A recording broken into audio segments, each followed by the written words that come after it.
I'll start with Arabic and then we'll go to English. I would appreciate if you would ask people to unmute if they're in a quiet place and show their camera, because it's really hard just to talk to nothing. Yeah, I can understand that, inshallah. Yes. Okay. السلام عليكم ورحمة الله وبركاته. حياكم الله جميعا أخوتي وأخواتي. يسعدني تواجدكم اليوم في جلستنا في موضوعنا الجديد إن شاء الله. إن شاء الله أتمنى للجميع الاستفادة في هذه الأمسية. نبدأ على بركة الله. قبل أن أبدأ فقط أحب أن أنوه، دكتور جاك طلب مني أنه إذا كان في مجال للجميع أو للبعض أن يفتح الكاميرا، وأيضا إذا أراد أن يسأل ممكن أن يفتح المايك بأي وقت تريدون، لأنه هو يحب التفاعل بين الملقي والجمهور إن شاء الله. نبدأ إن شاء الله. اليوم جلستنا عن الأدوات البديلة للتعرف على الموهوبين. الأدوات البديلة للتعرف على الموهوبين موضوع مهم جدا، لذلك اخترت أن أستضيف شخص توجهه الحالي وبحثه، ويعني توجهه البحثي الحالي هو أن يبحث عن أدوات يمكن فيها تحقيق مبدأ العدالة للطلبة الموهوبين.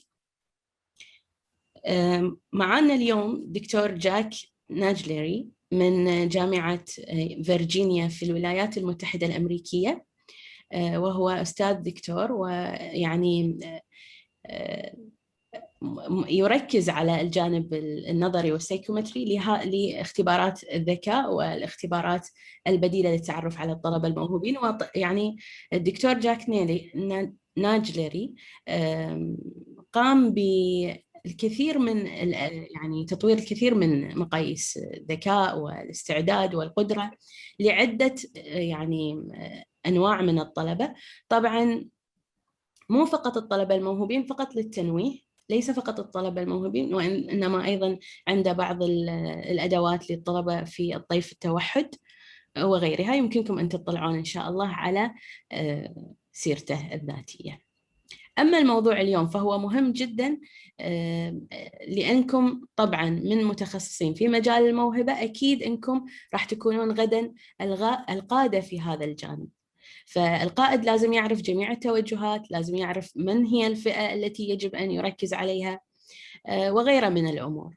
وهذا الوقت بالذات لأننا اليوم طبعا نحن في الكويت، إذا كنتم سمعتم من قبل أنه هذه أول دفعة للطلبة الموهوبين يتخرجون من مركز صباح، أكاديمية صباح للموهبة. فنحن اليوم نحتاج أن نعيد النظر ونحتاج أن نراجع ما كنا نفعله طوال السنوات القادمة. فأتمنى أن تكون هذه خطوة صغيرة أو خطوة قصيرة، وبالتالي ننتقل إلى خطوات أكبر. Okay, we are back to you, Dr. Jack. I'm very happy, very glad to have you today. Actually, we had this first graduation for the first students who were accepted back in Sabah Academy for Gifted and Creativity.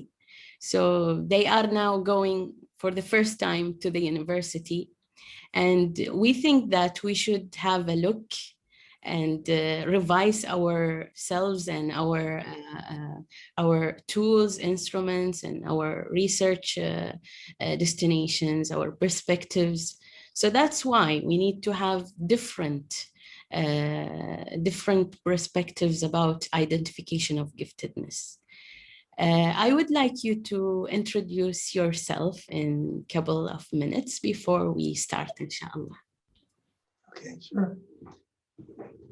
So hello, everybody. I appreciate those of you who have put your cameras on. It's always a pleasure to be able to see people. And it's also always a pleasure for me to hear from you, because I don't want to just talk to you. I rather would talk with you. and makes it better for all of us, makes it better for you, because then you can get whatever questions you really want answers to, you can raise those. But it also helps me understand more precisely what issues there are in your country. And I have very limited knowledge of the state of gifted in your country. But when Haifa contacted me and asked me if I'd be willing to talk a little bit about my work, I said I would be glad to do that. And I am. So just to give you a little bit of a background about myself, I started off in the mid-1970s as a school psychologist. And from there, I went to the University of Georgia, where I got my PhD in educational psychology and statistics. And after graduating at the University of Georgia, I went to Northern Arizona University, where I was a professor. Spent a few years there teaching in the school psychology program. And then I went to Ohio State University, and I was at Ohio State for almost 20 years. Following that, I went to George Mason University in the Fairfax, Virginia area. And I spent 10 years there, and then I retired in 2010. And since that time, I've been semi-retired, but not completely, because I continue to develop and publish more tests.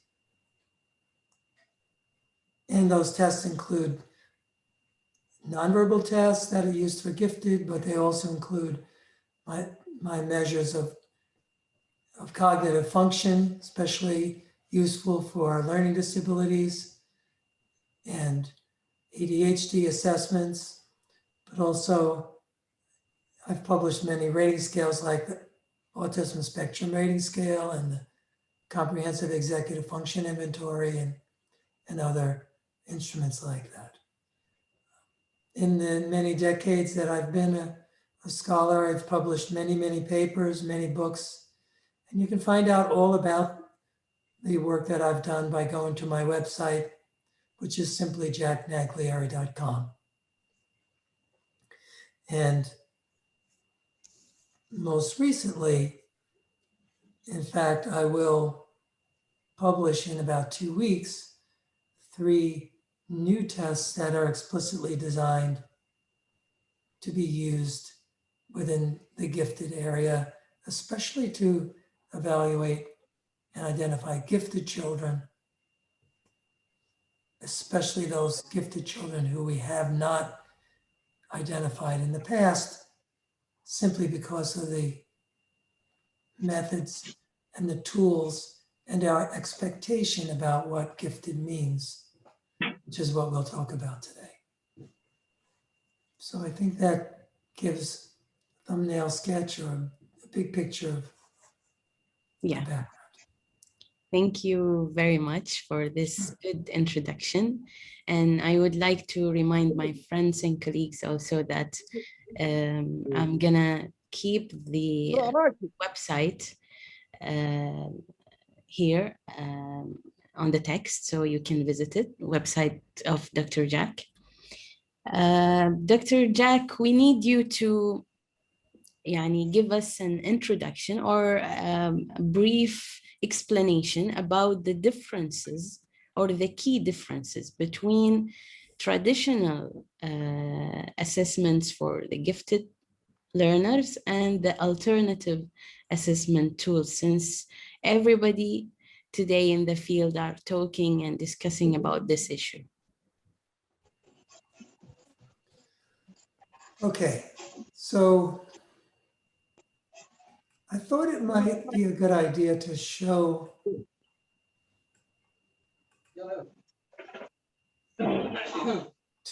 actually show some slides, if that is that okay?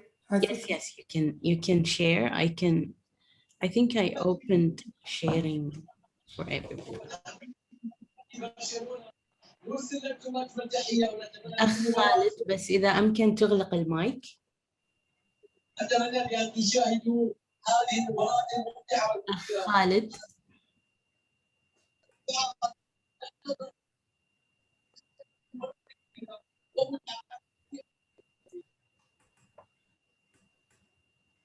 Okay, just one second while I get this organized a little better.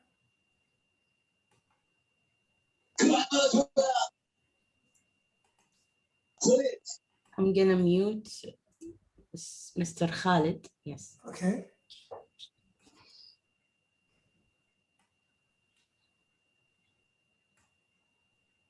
All right. So in order to explain what I think needs to happen in the field of gifted, I'm going to walk you through a few issues, and you can see this presentation that I have on my website, but Haifa, I'll make sure that I send you a PDF of it so you can distribute it to everyone to make it easy for them to access. No problem. So the work that I've been doing most recently in this area of gifted is called the Naglieri General Ability Tests, verbal, nonverbal, and quantitative. And the reason that I developed these tests is because I think we have traditionally done a poor job of finding really smart students because we confuse really smart with high achieving. Yeah. And of course, high achievement is very much related to opportunity to learn. Yeah. But a really smart person who doesn't have the opportunity to learn should be given that opportunity. So that's kind of the basic premise. When we look at tests that are often used to measure ability, what we find is that those tests require lots of knowledge. And for example,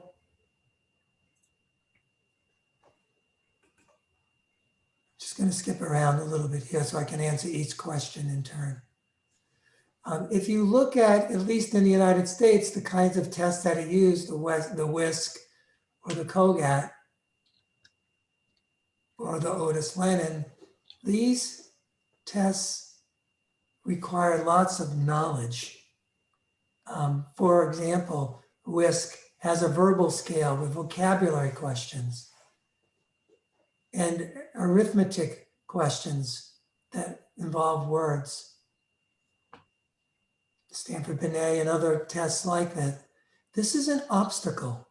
It's an obstacle to good assessment because what we've seen is, at least in the US, we see that traditional tests like the Otis Lennon, the COGAT, the WISC, the Stanford Binet, they're not fair to diverse populations in the US. Whereas a test like my NNAT, which is all nonverbal, is very fair and equitable across these populations of diverse children in the United States. And I just want to clarify something.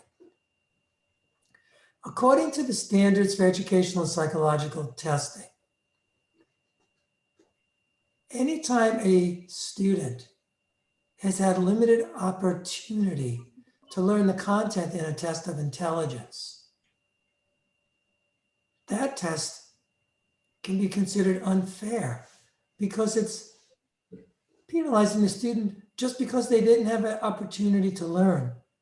And it makes them look not as smart as they are. And importantly, it's important to keep in mind that there's a difference between equity and test bias. So even though a test may not have psychometric test bias, it still can be unfair if the content of the test creates an obstacle. And this is true around the world. This morning when I spoke to my colleagues in Australia, it was the same thing for them, where there are a lot of smart children who are not doing very well in school because they don't speak the language very well, or they haven't had opportunity to learn. And then we give them a test of ability to let them in, or we use grades or teacher referral to let them into gifted programs. And of course, that excludes the really smart kids who are not achieving, only because they haven't had opportunity. So this is the basic failure of traditional methods in gifted. They've been too focused on how much a student knows and not enough on how well a student can think. So I want to just emphasize this concept. Whenever we're trying to find a smart student, we have to ask these two questions. What does the student need to know to complete the task? And how does the student have to think? If in order to answer a task, whether it's academic task or a test on an intelligence test, if they have to know things to answer the question, that's not a good measure of intelligence. What we want to do is we want to measure how well a student can think. And that's how you get good measurement, good, fair measurement. So I think I'm going to pause here. And I know there are other questions that I need to respond to, but I'm just going to pause here and ask what I'm suggesting. Does this make sense to you? How do you feel about what I just discussed? Yes. So your thoughts.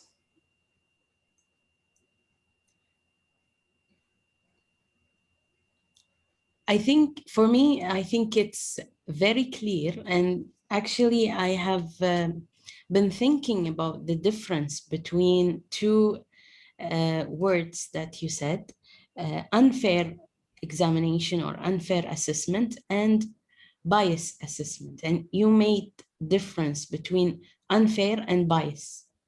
So just that two things that I want to differentiate better between. It's very, very important because I've heard people, very knowledgeable people in my field, say, well, intelligence tests are not biased because we've studied them from a psychometric standpoint, which means looking at things like item difficulty gradients by group, prediction equations by group, prediction to achievement, factorial invariance, and all that kind of stuff. Well, that's fine, but that's not the whole story, because you can't ignore the content of the questions. Because if the content of the questions assume that someone has had opportunity to learn, that really is the problem that we have in gifted. Because we think of gifted as high achieving in the present tense. And that excludes the really smart children who could achieve given the opportunity to learn. And that's how we get equity. In the United States, we do a terrible job at this. Absolutely terrible. There are so many children in the United States who should be in gifted and aren't, because the tests demand so much knowledge, which those children don't happen to have. Thank you, Dr. Jack. I think Dr. Adari is having a question. Welcome. Hi. Hi. Thank you. No, I don't have a question really, but I want to agree with Dr. Jack that really the abilities test always evaluate the knowledge, not the abilities itself. I agree that, and I think that's all just in our test, but I think it's all around the world. Yes, it is. Thank you. All traditional tests. Yes, you're so right. Yes. Hello.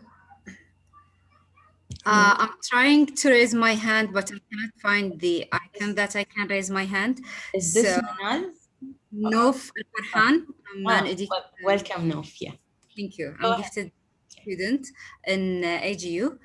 Actually, I don't have a question, but I think that measurement always and for all categories of students should be a measurement of how do they think, not the amount of information they have, because the teacher's main role is to teach the student how to think and not to think on behalf of them.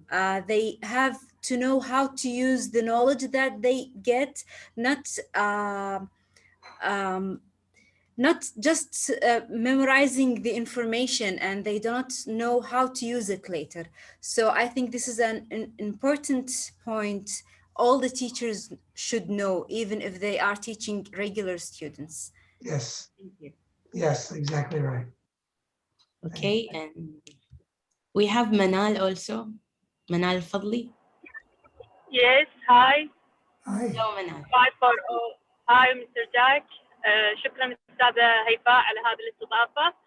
شكرا لكم جميعا. I really enjoy this session because really it's يعني matching with my يعني interesting, and also I am a mother of gifted girl. She's now on grade 8, almost grade 8 on صباح الأحمد Center for Gifted Children. Okay, I will show my own perspective. Also, I have a master's degree in education technology, so I have really interesting on that issue. So from my own perspective, when my daughter, she takes the exam, she's really exhausted. She's really exhausted because not show her really what she has from her talents, from her information, because it's, I think, I don't know what is the content for that test, but not show her own, her own character or what she has in her mind. So I don't know what is going in your head, the center, I mean, and also the curriculum which she takes in her school, it is not interesting for her because it is almost the same what they take in the Ministry of Education. Only they have one subject which means the إثرائي, منهج الإثرائي or curriculum الإثرائي. That's all. Enrichment. So what is the benefit? What is the really benefit from what is the really the special curriculum for that gifted children? So we need a lot from the ministry and from the center. We need a lot from their teachers also, because the teachers should be very talented to deal with them, to know their personality very good. Because one time I have very, very big problem with the science teacher, with my daughter, and it is not good experience for her. Means what? No, because the teacher, sorry. No. I don't know blame. I don't know to give an. No, it's okay. I want to give you my own perspective. Yeah. Okay, because I will finish. I will leave now my work. No okay. She give her, just imagine, she give her 0.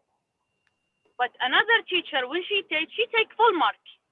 Yeah. So that means the teacher should have very, very good experience, and you should be selective. Yeah. Okay.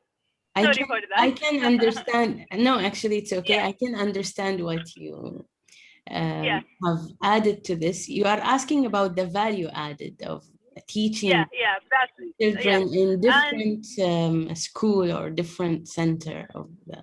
And there is a very, very good point. I want to show it. It is the you concentrate of the STEAM curriculum. Many talented children or many gifted, they have a good on art, on another subject. Why on Sabah Al Ahmed Center they just concentrate on the math and science and that and IT? I think there is many subjects. There is now on the future there is many new subjects, new jobs. Why it is not matching with Sabah Al Ahmed Center? Yes, thank you very much. Thank you. So what's the next question? I think we have Wafa. Yes, Wafa. Good evening. Yes, I'm Wafa. Hi, Wafa. I have a quick question. Okay, as a teacher, I like the idea of tests and identification of students who are gifted through tests. But as a teacher, or as a leader, how can I help the teachers to really have tools to identify these students who have a good ability to see the relation between things in classes during the session, during the class itself? Okay, maybe it would be helpful if I showed you my solution to this question, and then it'll address that question, how to help the teacher understand. So let me show you what I've done to address this problem. Excuse me. Quick tools. It's sometimes teachers, they have that that question mark. Is this student smart or just a high achiever? A quick tool that will help the teacher to identify that students. Yes. So is it the teacher's responsibilities to identify? In the US, it's the school administrators who have the responsibility to identify the students. So a principal or a gifted coordinator will initiate testing, and we recommend that testing is not based on teacher referral, but rather every student is tested so that we can find those students who are really smart, but not achieving very well for whatever reason. So the tests that I developed with my colleagues, Dina Bruyes and Kim Lansdowne, are measures of general ability, like a COGAT or a Wechsler, but we have verbal tests and quantitative tests that can be solved in any language. So it doesn't matter. You don't have to have a specific language to solve the problems. And we also have a nonverbal. So I'll show you what these look like. So we explicitly constructed tests for equitable identification. In other words, equitable meaning the content of the tests had to be accessible to a very wide range of people from diverse cultures and linguistics, language, socioeconomic backgrounds. So what we did is we wrote test questions that don't have academic knowledge, test questions that can be solved using any language. We use animated instructions to explain to the student what they have to do instead of lengthy verbal instructions. And we don't require a verbal response because it's multiple choice. At the current time, these tests are all online. So administration is a breeze. And I'll just show you what each of the three tests look like. The verbal test. The verbal test is actually a measure of verbal concepts. And the student needs to look at the 6 pictures and decide which picture does not represent the verbal concept shared by the others. So if you look at these 6 pictures, you may notice that all of them except number 2 are objects that are empty. And the number 2 picture, of course, is a glass that's not empty. So this is how we can measure general ability using a verbal context, but it works in any language. Now, the way that we communicate to the students what to do is we show them this video where they see this avatar, you know, this little student here looking at the images and seeing, oh, these 5 things all go together. This one is different. So the answer is the chair.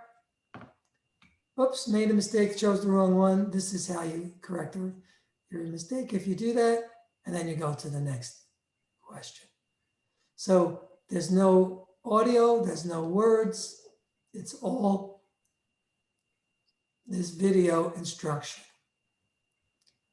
The next, the nonverbal is very much like my nonverbal test that I've used, that I've published on since 1985. I've published many nonverbal measures of general ability. So in order to arrive at the answer, the person needs to understand the relationships among the parts to select the correct answer. Now, the animations for this, basically the same, helping the child know to look to the top part of the screen, then look at the options. Oh, number 1 is the answer, and then choose that answer, and then we go on from there. And the quantitative, you know, people often say, well, quantitative is a universal language, right? Math is a universal language. I think that's so true here. But what we've done here is we don't have any complicated math whatsoever. It's all very simple, but its complexity is what creates difficulty. So a simple number line, or in this case, we're illustrating math equivalencies without using any numbers, but using symbols. So 2 triangles equals 2 circles. So 1 triangle equals 1 circle. So we're really getting at the logic behind mathematics without getting into complex math. So that's how we can measure general ability using quantitative content. So I'm going to pause and let you ask me any questions about what I just showed you, and then I'll show you some evidence about the effectiveness of this methodology. Okay, any questions? Please raise your hands. There is a question on the text from Samia. She said, does the application give us a more accurate and clear indicator of the intelligence of the gifted students?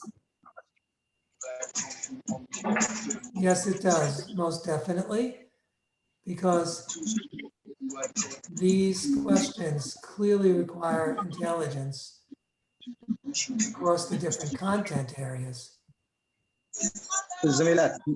Really smart children will be found. هذه بسيارتها شوف هذه بسيارتها Mute somebody. Please أرجو من الأخوة الحاضرين إغلاق المايك في حال عدم الرغبة بالمشاركة. Yes. Any other questions? Any other question? There is a question, but I think it's for the end. It's Okay. actually, how can we apply this test on the Arab environment in our schools? Well, I think because it's so universal and things can be solved in any language, you could certainly use it anywhere, I think, in the world, especially if you use a local norm methodology. Which means that the calibration of scores will in fact be based on the performance of the students in that context, in that particular school. That assumes that you would administer these tests to every student, not just certain students. Okay, I think it's last question for now. Okay. Is it enough alone? I think she means the test. Is it enough alone to identify gifted students?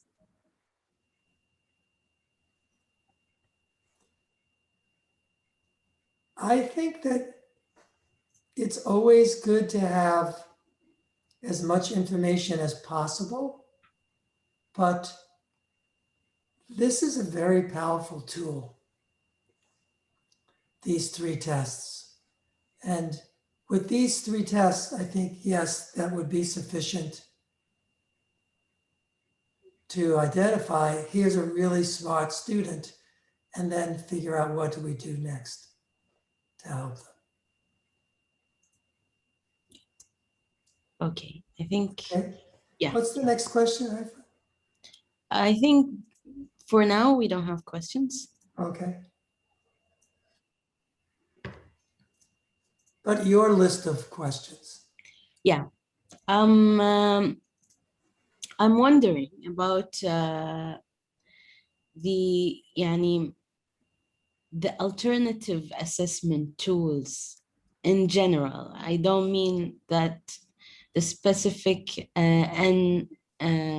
NAT, but in general, in the field, what are the alternative tools that, as you can mention? Because we have read a lot about them, and in the books and in the literature, they have different classification. Sometimes they mention performance-based tools. Sometimes they mention portfolios. And what do you think? What are the strong ones, the ones that we can depend on? Which ones in particular are you asking me about? Portfolios? What else? Portfolios, performance-based, those assessment that are not depending on exams or standardized tests. Okay, well, here's the problem with a portfolio or performance-based. It's about academics. What about the students who are really smart but haven't had the opportunity to learn? We leave them out. So that's for starters. The second thing is, how do you know about the reliability and the validity of performance-based or portfolios? The inter-rater reliability of portfolios. There's many, many psychometric questions about those alternative methodologies. How do you know if they're fair by gender? How do you know if they're fair across socioeconomic boundaries? All that needs to be established. So, for example, with these tests that I just described to you, we already have 3 research studies involving over 8,000 students that shows we get very tiny little differences by gender, no real differences by race or ethnicity, no difference by parental education levels. And when we look at it in terms of reliability, we have high internal reliability.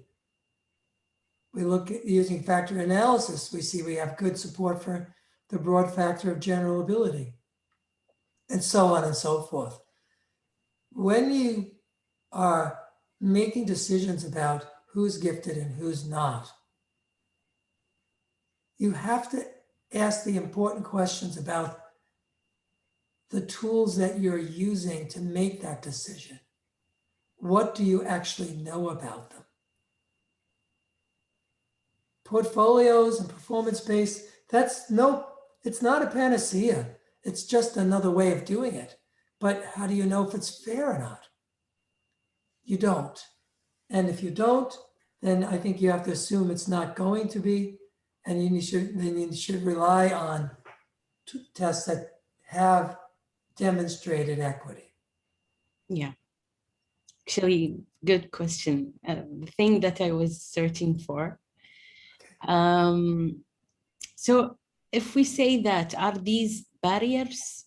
I mean, there are no advantages at all of these tools, or we can just make use of them in one or maybe another step of the identification steps?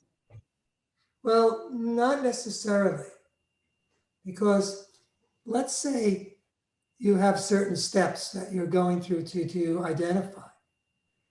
If you gave these 3 tests and got high scores, but then you gave a portfolio and the portfolio was really bad, what would you do? If you would deny that student access to gifted, to me, that would be wrong. Because this is a really smart person. Give them that opportunity and you'll see them shine, but not in the near term. It will take time for them to catch up and then to really advance. So the logic that we use when we have multiple criteria is critically important. So if you have 4 or 5 variables that you're looking at, what logic do you use? Can it be any one of these, or does it have to be all of them? And if it has to be all of them, then that is going to interfere with equity unless they're all equitable. Yeah. Okay, so here in the Arab world, we are using usually IQ tests for discovering those talented and gifted children. And which test of that are you using? Usually we are using Raven, we are using Binet. Wexler and Binet. Yeah, Wexler and Binet, Stanford Binet. Those are the most. I don't know if you know the CAT4 also. Yes, I know about CAT4. Yeah. So I think those tests are replaceable. I think we need to maybe revise or revisit them, and we need to think of other alternative. Yani. And it's very inefficient to test students individually. And you're probably only testing them if somebody recommended them, like a teacher, correct? Usually here in Kuwait, what happens is that they ask for the GPA at grade 5. So all the students above 95% is gonna gonna take those IQ tests and different interviews, and then whoever have I think the first quartile is gonna join the Center for Gifted and Creativity. Yeah. So that's exactly what I'm urging people not to do. Not for us in Bahrain. Sorry to interrupt. That's okay. This is about Kingdom of Bahrain, so we'll have. Bahrain, yeah. And it is specifically in our school. What we are doing is we introduced the CAT4 and PASS as a pilot in middle school. So all students are sitting for these 2 tests, CAT4 and PASS, and we are trying. CAT4 and what? PASS. PASS? Yes, PASS. What test is that? You mean cognitive assessment system? Yeah, it is assessing the student attainment and achievement towards school and self, I think, if I'm not mistaken. Okay, because the reason I asked that question is because in my work with individual assessment of intelligence, I have a theory called PASS theory, which is measured by the cognitive assessment system. That's also very equitable, but it's very different than what I just showed you. They are assessing their feeling toward themselves and the school, you know. See. Yeah. I had a small question here. Sure. I like the idea of equitability in the identification of gifted and talented students. And here, for the NGAT test, does it help in the identification of the area of giftedness? Yani in which specific area the student is gifted? It could, if the student is excelling, you know, within a verbal context or in a visual spatial context with matrices only or with quantitative. Yes, it could. Okay, and is it supported by strategies or tools to help guide these people who are in touch with the smart students or the gifted students to achieve better, to perform better? Yes, Kim and Dina and I have a book that will be published by Free Spirit in the beginning of next year. And we also published a book some years ago with Pearson, Helping All Gifted Children Learn. So in both of these books, we have a lot of discussion about what to do after identified. Thank you. Can you send the name of the book in the chat if possible? Yes, the book that's about to be published is, you know, we are still playing with the name of it. So the title. But the book that we already published is just Helping Gifted Children Learn. It's published by Pearson. Okay.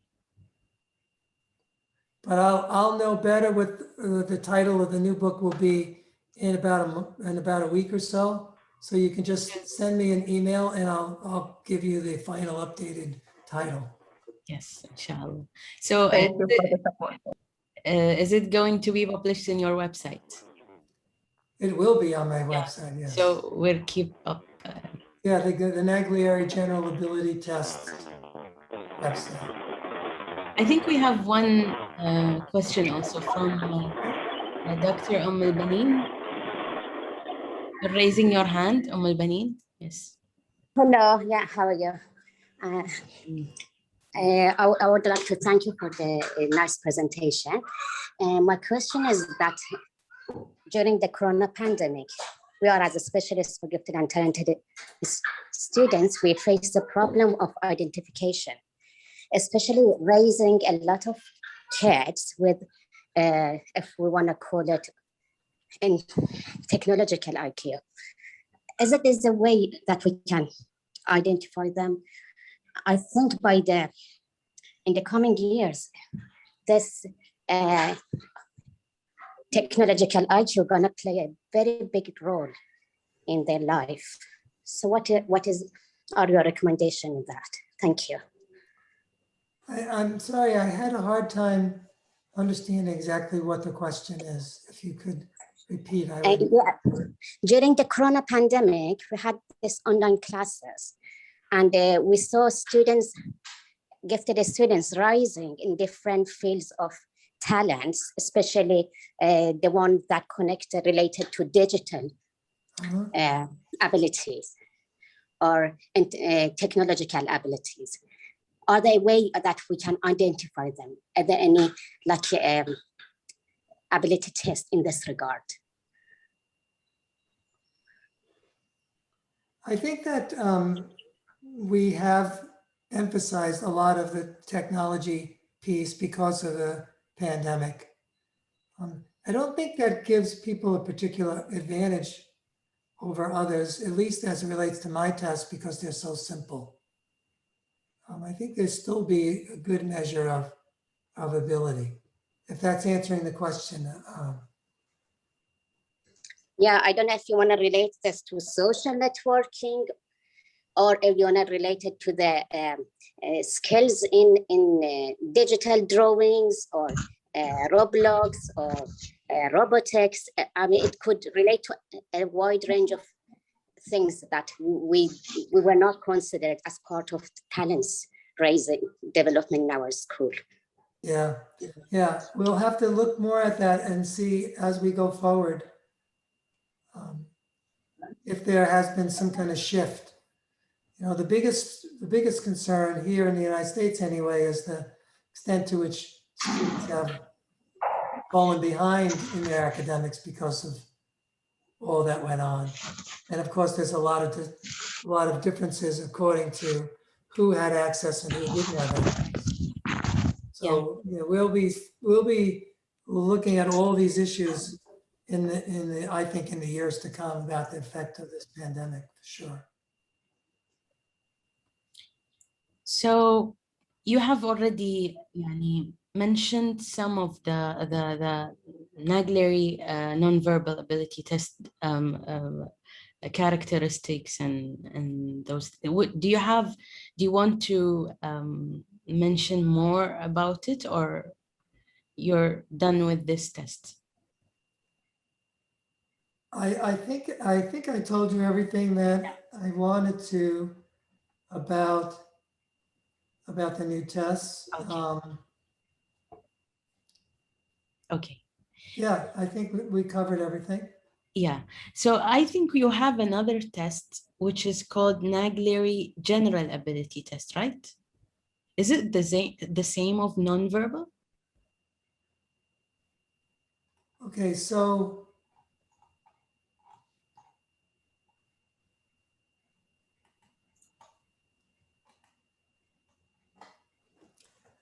I've published a whole series of NNAT tests, and the Naglieri General Ability Tests, verbal, nonverbal, and quantitative, are the new tests that I'm going to publish in a week or two. Okay. So of course, the NNAT has been used a lot in this country and other places. Okay. I'm keen to know about the relationship between, you have also some researches about autism, is it Yes. right? So I'm just keen about this, about the relation between those tests and autism. How are you trying to discover something in an area that is not very far away, but it's we consider it that it's a little bit on the other side of gifted and talented and area. So is it relatable to the test you have mentioned? Because we have very little idea about autism and those things. Well, maybe we should talk another time about autism, because I have my autism spectrum rating scale plus work that I've done on cognitive processing profiles for children with autism. Yeah. And in the last 3 minutes that we have, I can't really give that very good discussion. So I'd be happy to come back another time and talk about that. Thank you very much, Dr. Jack, for this nice meeting. And we have know about different things about alternative assessment tool for gifted and talented students. Actually, Dr. Jack is a professor in University of Virginia, sorry. And he gave us really a good insight about this topic exactly. And we look forward to meet him, inshallah, in more times in the future. And I hope that everybody have learned a new thing about identification of gifted students today. I'm very thankful for you and for your generosity in accepting our invitation. And thank you everybody for attending, for all the 33 participants in our today's meeting. And we wish to meet you all in the future. Keep safe, and please don't forget to pray for us all in this difficult time. Thank you very much. Thank you, everybody. It was a pleasure. Thank you. Haifa, nice to see you. Nice. Thank you, Dr. Jack. Nice Thank to meet so you. much. Thank you for the good I'm sorry. questions and the good comments. I like to know more about the quantitative evaluation. I like it. Yeah. That's why we need another meeting about the quantitative, because I think it's a new side for evaluation, and it's effective in my opinion. Okay, well, we could talk again another time. That would be lovely. Thank you very much. Thank you. All right. Thank you, everybody. Bye-bye. Thank you. Bye-bye. Bye.